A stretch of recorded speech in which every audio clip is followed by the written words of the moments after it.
हिमालय की गगनचुंबी चोटियों के बीच बसा था सत्यलोक, जहां देवता वास करते थे।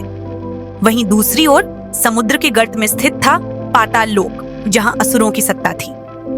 इन दोनों लोकों के बीच एक अनोखी शक्ति का रहस्य छुपा था, अश्रु रत्न। यह दिव्य रत्न किसी भी प्राणी के भीतर की सच्ची भावना को प्रकट कर सकता था और उसे अमृतत्व प्रदान कर सकता था।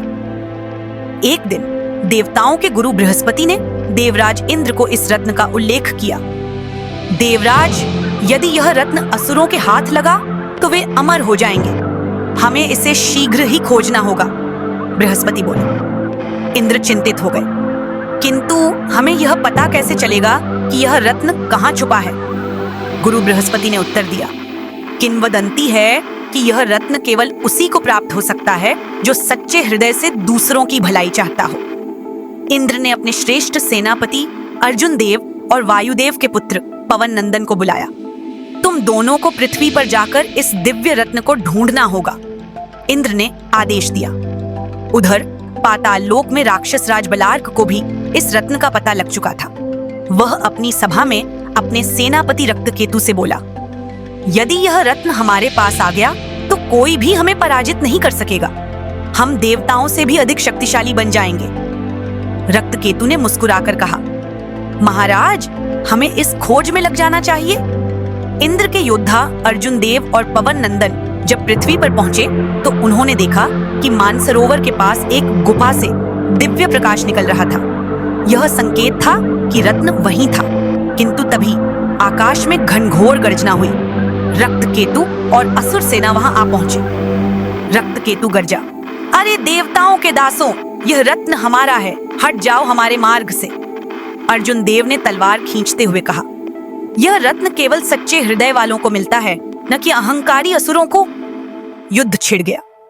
देवताओं और असुरों के बीच आकाश में भीषण संग्राम हुआ। बिजली चमकने लगी, पर्वत हिलने लगे। पवन नंदन ने अपनी वायु शक्ति से असुरों को उड़ा दिया, किंतु बलार्क ने अपनी मायावी शक्ति से उन्हें रोक दिया। इसी बीच गुफा से एक दिव्य नारी प्रकट हुई, रत्न देवी। उन्होंने कहा, हे योद्धाओं, यह रत्न शक्ति का नहीं, करुणा का प्रतीक है। इसे वही प्राप्त कर सकता है जो दूसरों के दुख को अपना दुख समझे। बलार्क हंस पड़ा, मैं इसे बलपूर्वक प्राप्त करूंगा। किंतु जब उसने रत्न छूने का प्रयास किया तो एक तीव्र प्रकाश निकला और उसे पीछे धकेल दिया। अर्जुन देव ने विनम्रता से कहा, हे देवी, हम इसे किसी स्वार्थ के लिए नहीं बल्कि लोक कल्याण के लिए चाहते हैं। रत्न देवी ने मुस्कुराकर उन्हें आशीर्वाद दिया। तभी रत्न से एक दिव्य प्रकाश निकला और देवताओं की विजय हुई। असुरों को पराजय स्वीकार करनी पड़ी। अर्जुन देव ने इंद्रलोक लौटकर इंद्र को रत्न अर्पित किया। इंद्र ने इसे देवताओं की रक्षा हेतु स्वर्ग में सुरक्षित रखवा दिया। बलार्क ने अंततः अपनी भूल स्वीकार की और शांति मार्ग अपनाया। इस प्रकार अश्रु रत्न की खोज ने संसार को यह सिखाया कि सच्ची शक्ति प्रेम और करुणा में ही निहित है। नमन एक 14 साल का लड़का था जो बाकी बच्चों से थोड़ा अलग था। वह ज्यादा मोटा था और अक्सर अपने वजन की वजह से मजाक का पात्र बन जाता। स्कूल में बच्चे उसे गोलू, मोटू, पहलवान जैसे नामों से चिढ़ाते। वह खेलकूद में हिस्सा लेना चाहता था, लेकिन जब भी दौड़ने या कूदने की बारी आती, बच्चे हंसने लगते। एक दिन लंच ब्रेक में कुछ बच्चे उसके खाने को देखकर हंसने लगे। रोहित नाम का एक लड़का बोला, अरे नमन, तुम इतना खाते हो, एक दिन कुर्सी भी तुम्हारा वजन नहीं झेल पाएगी। बच्चे जोर जोर से हंसने लगे। नमन चुपचाप अपना टिफिन बंद कर चला गया। उसकी आंखें नम हो गईं, लेकिन उसने किसी से कुछ नहीं कहा। उस शाम जब नमन घर पहुंचा तो वह बहुत उदास था। माँ ने देखा कि उसका मूड ठीक नहीं है। उन्होंने प्यार से पूछा, क्या हुआ बेटा, स्कूल में कुछ हुआ क्या? नमन ने पहले कुछ नहीं कहा, लेकिन माँ के जोर देने पर उसने सब कुछ बता दिया। उसकी आंखों में आंसू थे। माँ, मैं थक गया हूँ, सब मेरा मजाक उड़ाते हैं, मुझे अब स्कूल जाना ही नहीं। माँ ने नमन के सिर पर हाथ फेरा और प्यार से कहा, बेटा, लोग क्या कहते हैं ये जरूरी नहीं, जरूरी यह है कि तुम खुद को कैसे देखते हो। अगर तुम्हें लगता है कि तुम्हें फिट होना चाहिए तो मेहनत करो, लेकिन अगर तुम्हें अपने आप पर गर्व है तो दुनिया की परवाह मत करो।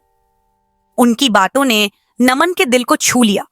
उसने खुद को बदलने की ठान ली, मगर किसी और के लिए नहीं, बल्कि खुद के लिए।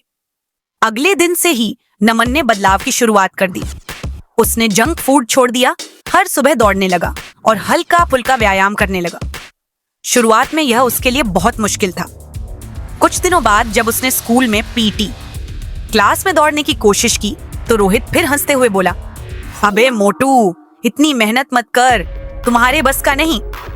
नमन ने पहली बार उसका जवाब दिया, देखना, एक दिन मैं तुम सबसे तेज दौड़ूंगा।